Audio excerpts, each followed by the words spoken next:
الصلاة والسلام عليك يا رسول الله. الصلاة والسلام عليك يا حبيب الله. الصلاة والسلام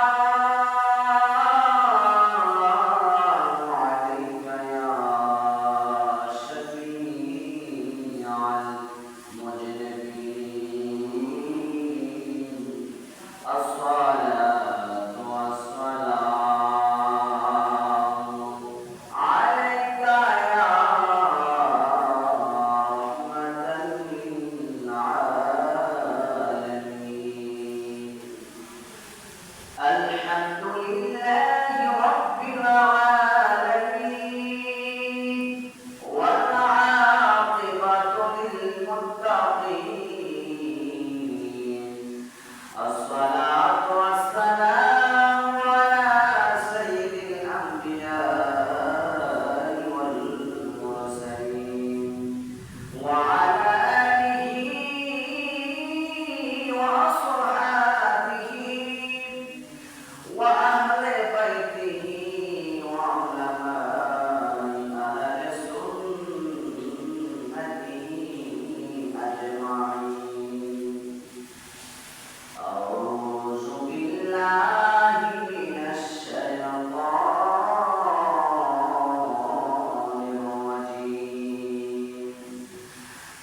بسم الله الرحمن الرحيم.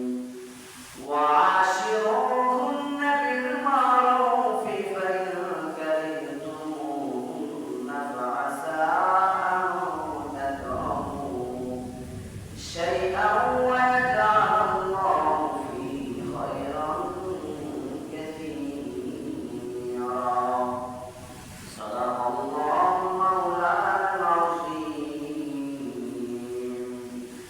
عن أبي هريرة رضي الله تعالى عنه قال قال رسول الله صلى الله عليه وسلم: أكمل المؤمنين إيمانا أحسنهم خلقا وخياركم خياركم لنسائهم. رواه الترمذي. في شان حبيبه ومحبوبه ومعشوقه مخبرا وآمرا. إن الله وملائكته يصلون على النبي. يا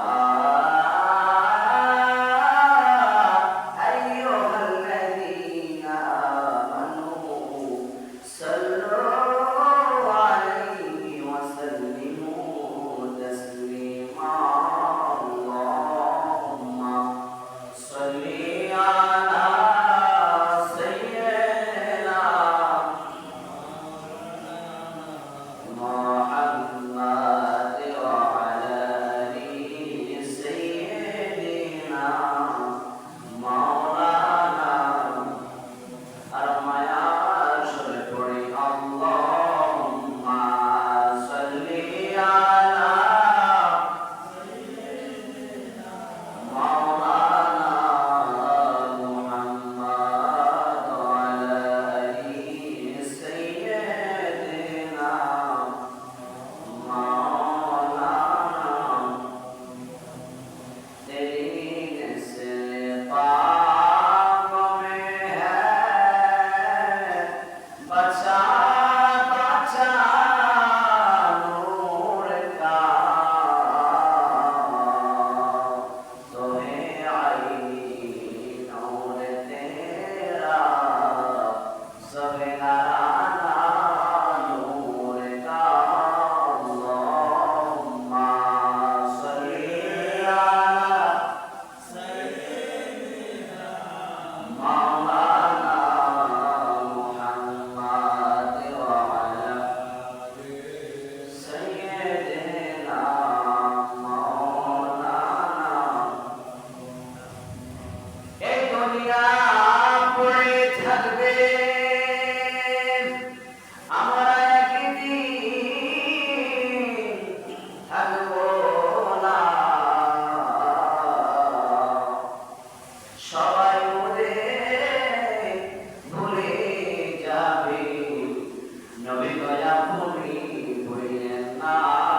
সম্মানিত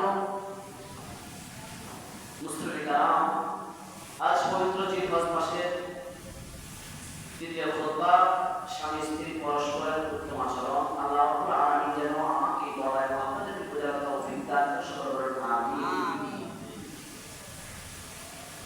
আল্লাহ রাব্বুল আলামিন বলেছেন, আল্লাহ পাক পৃথিবীর মধ্যে জোড়ায় জোড়ায় সৃষ্টি করেছেন, পাঠিয়েছেন এবং স্বামী স্ত্রীর মাধ্যমে আল্লাহ পাক দুনিয়ার মধ্যে প্রতিনিধি সৃষ্টি করেছেন, পাঠিয়েছেন। একের পর এক আসবে, জোড়া ছাড়া কখনো মিল হবে না। আল্লাহ পাক রব্বুল আলামিনের বড় একটা উদ্দেশ্য। এই আলোচনায় আজকে বলা হয়েছে স্বামী স্ত্রী পৃথিবীর মধ্যে এমন একটা বন্ধন, যে বন্ধনটা সকল আদম নবী থেকে শুরু করে আদম নবী থেকে মা হাওয়া দুজন থেকে শুরু করে আল্লাহ পাক রব্বুল আলামিনের পয়গম্বর এই পৃথিবীর জমিনে পাঠিয়েছেন। সকলেই স্বামী স্ত্রীর মধ্যে মিলন হয়েছে এবং ওলি আল্লাহ গাউস কুতুব সকলেই এই পথ অবলম্বন করেছেন। তাহলে এই দুজনের মাধ্যমে আল্লাহ পাক দুনিয়ার মধ্যে প্রতিনিধি পাঠান। তাহলে দুইজন মানুষ একে অপর থেকে আল্লাহ সৃষ্টি করেছেন।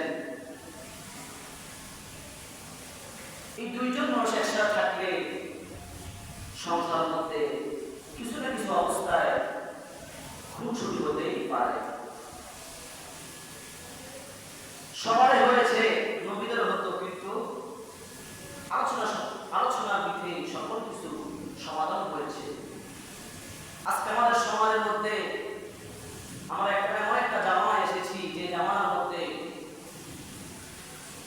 পুরুষ বা নারী দুজনেই এমন আচরণ হয়। আজকে আমাদের দেশের মধ্যে বলেন, পৃথিবীর মধ্যে বলেন, 99% স্বামী স্ত্রীর ঝগড়ার কারণে তালাক হয়, ভেঙে যায়। আসলে কি জানেন, আল্লাহ পাক কিন্তু একজনের অধিকার দেয় নাই যে স্বামীর শুধু অধিকার আছে স্ত্রীকে কিছু বলা, স্ত্রীকে দেয় না, এমন কোনো কথা নাই। আল্লাহ রাব্বুল আলামিন বলেন, বিসমিল্লাহির রাহমানির রাহিম,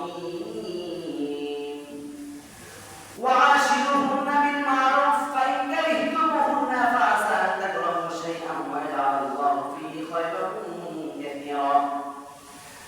আল্লাহ রাব্বুল আলামিন বলেন, তোমরা তোমাদের স্ত্রীদের সাথে সৎভাবে জীবনযাপন করো, আর যদি তোমরা তাদেরকে অপছন্দ করো, তবে এমন হতে পারে যে তোমরা কোনো কিছুকে অপছন্দ করছো, অথচ আল্লাহ তাআলা তার মধ্যে অনেক কল্যাণ রেখেছে। আল্লাহ রাব্বুল আলামিন বলেছেন সৎভাবে জীবনযাপন করার জন্য। যদিও তুমি দেখো তোমার স্ত্রীর কোনো একটা ভুল তোমার সামনে আছে, একটা অন্যায় হচ্ছে, আল্লাহ পাক বলেন অন্যায়ের দিকে তাকাইয়া সংসার নষ্ট করে ফেলো না। হয়তো আপনার স্ত্রীর উপরে এমন খারাপ একটা প্রভাব আছে, একটা খারাপ দিক আছে, হয়তো তার ভিতরে আল্লাহ পাক আপনার জন্য কল্যাণ রেখে দিয়েছেন। সুবহানাল্লাহ। এই কারণে একটা লোকের ভিতরে খারাপ থাকলেই সে যে খারাপ তাই নয়। নবীজি বলেছে তার একদিক যদি খারাপ হয়, যে ভালো ওই দিক খেয়াল করে তোমরা সুন্দর করে জীবনযাপন করো, তাহলে তোমাদের সংসার সুন্দর চলবে, জান্নাতি সংসার হয়ে যাবে। এরপর আল্লাহ রাব্বুল আলামিন বলেন, ওয়ালাহুন্না মিসলুল্লাযী আলাইহিন্না বিল মারুফ ওয়া লিরিজালি আলাইহিন্না দারাজা। মহান আল্লাহ পাক ইরশাদ করেছেন, যেমন অধিকার রয়েছে তেমন ভাবে একজন পুরুষের উপরে যেমন একজন নারীর অধিকার আছে, একজন নারীর অধিকার আছে একজন পুরুষের উপরে। কিন্তু আল্লাহ পাক রব্বুল আলামিন বলেছেন, আর পুরুষদের রয়েছে তাদের নারীদের উপরে অনেক মর্যাদা, এদেরকে ইজ্জত সম্মান করে তোমাদের সংসারটা সুন্দর চালাতে হবে। আজকে আমাদের সমাজের মধ্যে যদি একে অপরকে মূল্যায়ন করত, কোরআন হাদিস অনুযায়ী, আমার মনে হয় একটা বিয়ে একটা তালাক হইত না। কথায় কথায় স্ত্রীকে তালাক দিত না, স্ত্রী আবার স্বামীর কাছে কথায় কথায় তালাক চাইত না। যদি কোরআন হাদিস এগুলো মানতো, মানুষ কখনো বিভ্রান্তের মধ্যে মানুষ পড়তো না। عن ابي هريره رضي الله تعالى عنه قال قال رسول الله صلى الله عليه وسلم اكبر المؤمنين ايمانا احسنهم خلقا وخيارهم خيارهم لنسائهم رواه الترمذي। في شرح الحديث ابو هريره رضي الله تعالى عنه বর্ণিত, তিনি বলেন রাসূলুল্লাহ সাল্লাল্লাহু আলাইহি ওয়াসাল্লাম ইরশাদ করেছেন, মুমিনদের মাঝে ঈমানের দিক থেকে ওই পুরুষ পরিপূর্ণ ঈমানদার, ওই পুরুষ পরিপূর্ণ ঈমানদার কোন পুরুষ? নবীজি বলে যে পুরুষের চরিত্র পরিপূর্ণ ভালো, চরিত্রবান পুরুষ। এবং দ্বিতীয় নাম্বার হলো যে তার স্ত্রীর কাছে উত্তম আচরণের মধ্যে সে উত্তম, স্ত্রীর সঙ্গে উত্তম আচরণ করে এবং চরিত্র ভালো, ওই পুরুষ পরিপূর্ণ ঈমানদার। বলে বলুন সুবহানাল্লাহ। শুধু একটা নারীর উপর আমাদের উপর আছে। আপনার দিকে, আপনার নিজের দিকে তাকান, আপনার চরিত্র ঠিক আছে কিনা, আপনার ব্যবহার ঠিক আছে কিনা, আপনার আচরণ ঠিক আছে কিনা, আপনি লক্ষ্য করতে হবে। এরপরেই আপনি ভুলটা বলতে পারবেন। অন্যায় করবে, আপনি অন্যায় করেন, আমি অন্যায় করি, সবার অন্যায় ভুল আছে, কিন্তু এই ভুলের জন্য একটা স্বামী স্ত্রী কখনো আলাদা হতে পারে না। রাসূল আকরাম সাল্লাল্লাহু আলাইহি ওয়াসাল্লাম আরো বলেন, হে দুনিয়ার মানুষ, হে পুরুষরা শোনো, নবীজি বলেছেন, তোমরা বুখারী মুসলিম শরীফের হাদিস, নবীজি বলেন তোমাদের স্ত্রীদেরকে তোমরা উত্তম উপদেশ তোমরা দাও। কি উপদেশ? উত্তম উপদেশ দাও। তোমাদের স্ত্রীদেরকে উত্তম উপদেশ দাও। কেননা আল্লাহ রাব্বুল আলামিন নারীদেরকে পুরুষের পাঁজরের হাত দ্বারা সৃষ্টি করা হয়েছে। হাদিস সাথে দেয় এই হাড়ের উপরের দিক থেকে একটু বাঁকা আছে, কথা বলেন, হাড়ের উপরের দিকে একটু বাঁকা আছে। নবীজি বলেন যদি তুমি বেশি শাসন করতে চাও, অতি টাইট দিয়ে ফেলো, কিন্তু ওই হাতটা ভেঙে যাবে, নষ্ট হয়ে যাবে। এবং তুমি যদি তা ফেলে রাখো, কিছু বললা না, ফেলে রাখলা, ওই হাত আরো বাঁকা হয়ে যাবে। তাহলে কি করতে হবে? কখনো নরম কথা, কখনো গরম কথা, কখনো বোঝানো, কখনো কিছু দেখানো, কিছু পড়ানো, কিছু শোনানো। আপনার স্ত্রী ভালো না, আপনি বুঝতে পারবেন। ডাইরেক্ট আপনি গরুর মতো ফিটাইলে ঠিক হবে না, নামাজ পড়ছে না, ডাইরেক্ট নামাজ পড়াতে পারবেন না। উপদেশ দাও, ভালো কোনো আলেমের আলোচনা শুনো, তাকে কিছু বই পড়তে দাও,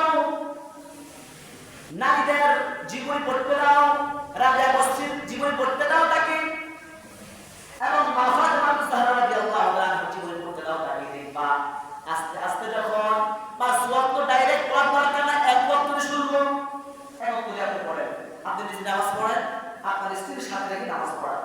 আমি নিজে বুঝতে পারবো পর্যন্ত আপনি স্ত্রী বসে থাকবে, আপনি নিজে নামাজ পড়তে হবে আগে, এরপর তার নামাজ পড়াবেন, আদেশ করবেন। যদি না শুনে আপনি তাকে উপদেশ দিবেন, কোরআন হাদিস দিয়ে বোঝার চেষ্টা করবেন, আপনার আলোচনা শোনার মাধ্যমে চেষ্টা করবেন। ইনশাআল্লাহ যদি আল্লাহ তার হেদায়েত দান করে, নিঃসন্দেহে ওই মহিলা একদিন ভালো হয়ে যাইতে পারে। হেদায়েতের মালিক কে? স্বয়ংকে আল্লাহ। আল্লাহ চেষ্টা করার মালিক, আমরা চেষ্টা করব, কিন্তু আমরা চেষ্টা না করলে আপনি ডাইরেক্ট যান বা বস্তু করে যান, আপনি নিজে আগে বলা হতে হবে, নিজের আমাদের হন, হালাল খান, আপনার স্ত্রী ঠিক করেন। আপনি আপনি নিজে আবু জাহেল কিন্তু বানাইতেছেন আপনি ফাতেমা হবে। আপনি নিজে আবু জাহেল কাতারে চলেন কিন্তু আপনার স্ত্রী চাইতেছে আপনি মা ফাতেমা বানানোর জন্য হবে, এটা কখনো সম্ভব হবে না। আপনি নিজের চরিত্র ঠিক করবেন, এরপরে আপনি আপনার পরিপূর্ণতা দিয়ে আপনি নিজে নামাজ পড়ে তাকে দেখাবেন, নিজে আমল করবেন, তার ভিতরে অন্তর মধ্যে আল্লাহর রহমত থাকবে। যখন বুঝাবেন তাকে বুঝাইতে যখন যে আল্লাহর রহমত দান করে নিঃসন্দেহে ওই মহিলা পরিপূর্ণ হয়ে যাবে। আল্লাহু আকবার। এরপরে উনি দরবারে আসলেন, রাসূল দরবারে আল্লাহ হচ্ছে হাদিস নবীর দরবারে একটা সাহাবী আসলেন, ইয়া রাসূলুল্লাহ নবী গো আমরা স্ত্রীদেরকে কিভাবে তাদের সাথে কথা আচরণ করব? নবী বলেছেন তোমরা যখন আহার করবে কি করবে? আহার করবে, তাদেরকে তুমি আহার করাবে, তুমি আহার করছো তাদেরকে আহার করাবে। তুমি কাপড় পরিধান করছো, তুমি কাপড় পরিধান করাও, এবং এদের মুখের মধ্যে মুখমণ্ডলের মধ্যে তোমরা আঘাত করিও না। এটা কি বলেছে? নবী বলেছে তাদের মুখের মধ্যে আঘাত করিও না এবং তাদেরকে খারাপ ব্যবহার করো না, খারাপ আচরণ করো না, এদের সাথে উত্তম আচরণ করো, উত্তম ব্যবহার করো। এবং যদি তোমরা এবং তাদের সাথে পৃথক হইও না, ঘর ব্যতীত পৃথক হইও না। তোমার স্ত্রীর সাথে রাগ হয়েছে, তুমি এক ছবি থেকে অন্য ছবিতে থাকতে পারো, কিন্তু ঘর থেকে বাইরে যাওয়া পর যে নিষেধ করেছিল দিদি, কেননা শয়তান আমাদের প্রকাশ্য শত্রু। শয়তান সবচেয়ে বেশি খুশি হয় যখন স্বামী স্ত্রীর উপরে জড়তা লাগার মাধ্যমে তালাক হয়। আসলে অনেক সময় তালাক হয় সামান্য কিছু ব্যাপারে, বেশি কিন্তু না, অল্প কিছু ব্যাপার। মাদেরকে বলছি রাসূল আকরাম সাল্লাল্লাহু আলাইহি ওয়াসাল্লাম মেয়েদের মধ্যে দেখলেন অসংখ্য অগণিত মহিলা জাহান্নামে, অসংখ্য অগণিত মহিলা জাহান্নামের মধ্যে জ্বলতেছে। রাসূল আকরাম সাল্লাল্লাহু আলাইহি ওয়াসাল্লাম বুখারী শরীফের হাদিস, নবীজি বলেছেন আমি দেখলাম নারীদেরকে জাহান্নামে ঘুরতেছে। ওই সময় কষ্ট করলাম জিবরাইল এত নারী কেন জাহান্নামের মধ্যে? তখন জিবরাইল বলে নবী গো, ও মায়া নবীজি, এই মহিলা স্বামীর সঙ্গে কুফরি করতো, নাউজুবিল্লাহ। স্বামীর সঙ্গে কুফরি করতো। মা শোনেন নবীর মনোযোগ। এখন প্রশ্ন হবে আপনার, স্বামীর সাথে কেমনে কুফরি করে? নবীজি বলেছেন একটা স্বামী কষ্ট করে নিজে যা উপার্জন করে তার সন্তানের জন্য, স্ত্রীর জন্য করে কি করে বাবা? তার স্ত্রীর জন্য সে সুন্দর কাপড় পরিধানের ব্যবস্থা করে, অসুস্থ হলে ডাক্তার কাছে নিয়ে যায়, কিন্তু 5 বছর আপনার স্বামী স্ত্রীকে আপনি খাওয়াইলেন সুন্দর করে, একদিন তার সাথে আপনার মনোমালিন্য হয়েছে, একটু ঝগড়া হয়েছে কোনো না কোনো কারণে, স্ত্রীর ডাইরেক্ট বললো তুমি আমার জন্য কিছুই করো নাই। নাউজুবিল্লাহ বলেন। এই কথাটা সবচেয়ে বেশি হয় কি জানেন? 10 বছর হয়েছে রমজান করছে, তার ওষুধ যত সমস্যা আছে, তার স্বামী ওগুলা দিতেছে না, কিন্তু 10 বছর পরেও বলে কি তুমি আমার জন্য কিছু করো না। নবীজি বলছেন এই কথাটা তার জন্য শিরিক। নাউজুবিল্লাহ। যেই মহিলা এই কথা বলবে তুমি আমার জন্য কিছুই করো নাই, নবীজি বলেছেন তার জীবন যত আমল আছে ধ্বংস হয়ে যাবে। নাউজুবিল্লাহ। জয় হতে পারে আপনার আমার মধ্যে। আইয়ুব আলাইহিস সালাম এমন একজন ধনী নবী ছিলেন, আল্লাহ পাক রব্বুল আলামিন ওনাকে ধনী বানাইছিলেন। প্রথমে ওনার স্ত্রী একাধিক স্ত্রী ছিল আইয়ুব নবী। ওনার বাড়ি ছিলেন, অর্থ সম্পদ ছিলেন, শরীর সুস্থ ছিলেন, কিন্তু উনি একজন নবী। তাহলে নবী হইলে পরীক্ষা নিতে হবে। আল্লাহ রাব্বুল আলামিন পরীক্ষা দেওয়ার জন্য আল্লাহ পাক ওনার সম্পদ কেড়ে নিলেন, সম্পদ নিয়ে নিলেন। যখন আস্তে আস্তে সম্পদ শেষ হয়ে গেল, উনি অসুস্থ হতে শুরু করলেন, ওনার রোগ হতে শুরু করলো, গায়ের মধ্যে পছন্দ ধরে গেল, অসুস্থ হয়ে গেল। আমরা অনেক সময় অসুস্থ হলে আমরা দায়ী করি আল্লাহ আমাদের দেখছে, কথা বলি না আমরা, কিন্তু না, আল্লাহ রাব্বুল আলামিন যখন আপনার পছন্দ করবে, হয়তো আপনাকে সম্পদ দিবে, না হলে আপনাকে সম্পদ ছিনিয়ে নিবে, না হলে সম্মান দিবে, না হলে বেয়াদবি করবে, না হলে রোগ দিবে, না হলে আপনাকে সুস্থ করবে। আল্লাহ সকল ভাবে আপনাকে পরীক্ষা করতে পারে, সম্পদ দিয়েও পরীক্ষা করবে, আবার সম্পদ নিয়েও পরীক্ষা করবে, অসুস্থ দিয়েও পরীক্ষা করবে, সুস্থ রেখে আল্লাহ পরীক্ষা করবে। আল্লাহ নিয়ম। কিন্তু মনে রাখবেন, আপনি যদি মুমিন হন, ইমানদার হন, আপনাকে পরীক্ষা দিতে আপনাকে হবে। আইয়ুব নবী পরীক্ষা দেওয়ার জন্য উনি অসুস্থ হয়ে গেলেন এবং শরীরের মধ্যে পছন্দ হয়ে গেলেন। সূরা আম্বিয়ার মধ্যে আলোচনা হয়েছে, আপনার শরীর পছন্দ করে গিয়েছেন, গায়ের মধ্যে পোকা হয়ে গিয়েছে। কিন্তু আস্তে আস্তে সম্পদ যখন শেষ হতে লাগলো, একাধিক স্ত্রী আস্তে আস্তে বিদায় নিল। কি হলো? এরকম আছে না, স্বামীর অবস্থা খারাপ হয়ে গেলে, একসময় ভালো ছিল, ভালো অবস্থা ছিল, স্বামী এখন অসুস্থ, রোজ হয়ে গেছে, তার সম্পদ নষ্ট হয়ে গেছে, স্ত্রী চলে যায়। এরকম আছে না বাবা? অনেক আছে, একাধিক স্ত্রী অনেক চলে যেতে লাগলেন। কিন্তু আইয়ুব নবীর এক স্ত্রী ছিল, রহিমা। রহিমা যাইল না, রহিমা, বিবি রহিমা মানুষের বাড়িতে কাজ করে করে আইয়ুব নবীর জন্য খাবার আনতেন, তারপরও স্বামীকে ছাড়ে না। আপনার রহিমা বলে, একদিন আসছে, রহিমা আসলো আইয়ুব নবীর কাছে, স্বামী গো আমার, আপনার কাছে একটা অনুরোধ রইল। কি অনুরোধ? একটা অনুরোধ হলো, আমি আপনার পিঠের মধ্যে একটা চুমু খাইতে চাই। আইয়ুব নবী বলে, রহিমা,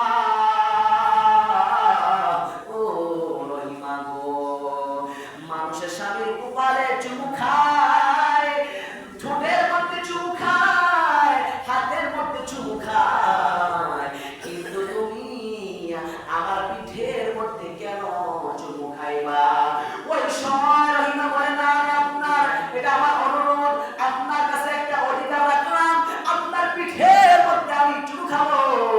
ওই সময় আইয়ুব নবী ওনাকে আদেশ করলেন চুমু খাওয়ার জন্য। এরপর উনি চুমু খাইলেন। এরপর আইয়ুব নবী বললেন, ও বিবি, তুমি কেন চুমু খাইলা? তার কথা আজকে আমাকে বলতে হবে। রহিমা বলে, ও স্বামী আমার, আপনার বডিতে পোকা হয়েছে, আপনার বডির পোকাগুলা আমি হাত দিয়া সব পোকাগুলা সরায় ফেলছি, কিন্তু আপনার পিঠের মধ্যে এমন একটা গর্ত ছিল, যে গর্তের মধ্যে পোকা, অনেক বেশি পোকা ছিল, যে পোকাগুলা আমি হাত দ্বারা বাহির করতে পারি না। এই কারণে আপনার পিঠের মধ্যে চুমু খাওয়ার উদ্দেশ্যে আমি রহিমা আমার মুখটা লাগাইয়া জিহ্বা দিয়া টান্না টান্না পোকাগুলা বাইর করলাম। আল্লাহু আকবার বলো। আমি আমার জিহ্বা দিয়ে টান্না টান্না পোকাগুলা বের করেছি স্বামী। তাহলে মনে রাখবেন, একটা স্বামীর এমন অবস্থা হয়েছে, তারপর স্ত্রী ছেড়ে যায় নাই, আল্লাহ রাব্বুল আলামিন তার পুরস্কার তাদেরকে দিয়েছেন। এই কারণে মাদেরকে বলি, মা শোনো, আল্লাহ রাব্বুল আলামিন সূরা রাসূল বলেছেন, আমি আল্লাহর পর যদি কাউকে সিজদা করার কথা বলতাম, তাহলে প্রত্যেকটা স্ত্রীদেরকে বলতাম তাদের স্বামীদেরকে যেন সিজদা করে। আমি আল্লাহ এই হুকুম রাখতাম, স্বামী ব্যতীত, আল্লাহ ব্যতীত কাউকে সিজদা করার জন্য, তখন প্রত্যেকটা স্ত্রীকে বলতাম কি করতে? স্বামীদেরকে সিজদা করার জন্য। একটা স্ত্রী ততক্ষণ পর্যন্ত ইমানের স্বাদ পাবে না ততক্ষণ পর্যন্ত যতক্ষণ পর্যন্ত ওই স্ত্রী ওই স্বামীকে ওই স্ত্রী তার পরিপূর্ণ হক আদায় না করবে। নবীজি বলেছেন যদি কোন স্ত্রী কোন স্বামী যদি সঙ্গ চায় উটের উপরেও ওই সময় সঙ্গ দিতে হবে। নবীজি বলেছেন কোন স্ত্রী কোন স্বামী তার সঙ্গ চাইল রাতের বেলা কিন্তু স্ত্রী তা দিল না, নবীজি বলেছেন ফজরের আগ পর্যন্ত ফেরেশতারা ওই মহিলাকে গজব দিতেই থাকে, নারদ দিতেই থাকে। নাউজুবিল্লাহ বলে। আরেকটা কথা হলো কোন স্ত্রী যদি কোন স্বামী জীবিত অবস্থা আছে কিন্তু ওই অবস্থা মারা গেল কিন্তু তার স্ত্রী মারা গেল কিন্তু স্বামী তার প্রতি নারাজ আছে, ওই মহিলা জাহান্নামী। নাউজুবিল্লাহ। আর যদি কোন স্বামী খুশি থাকে তার উপরে মারা যায়, স্বামী করে মারা গেল কিন্তু তার স্বামী তার উপরে খুশি, তার জন্য কিন্তু যথেষ্ট জান্নাত যাওয়ার জন্য। সুবহানাল্লাহ। এই কারণে আল্লাহ বলেছেন যেমন ভাবে একজন পুরুষের অধিকার আছে একজন মহিলার উপরে, একজন মহিলারও তার স্বামীর উপরে অধিকার আছে। ভালো ব্যবহার, উত্তম আচরণ যেগুলো বলেছি প্রথমে, আলোচনা শোনাবেন, না শুনলে তাকে বোঝাবেন, তার মানি বোঝাবেন, তার আত্মীয় স্বজনকে বোঝার চেষ্টা করবেন, আলেমকে আলোচনা শোনাবেন, কিতাব পড়তে দিবেন। ইনশাআল্লাহ যদি আল্লাহ হেদায়েত রাখে আল্লাহ তখন স্ত্রী হেদায়েত করে দেবেন এবং আমরাও ইনশাআল্লাহ নিজেরাও হেদায়েত চরিত্রবান পুরুষ হতে হবে। আল্লাহ পাক রব্বুল আলামিন আমাদের সবাই কবুল করে, সকল বলুন আমিন। ওয়া আলাইনা ইল্লা বালাগুল সালাম।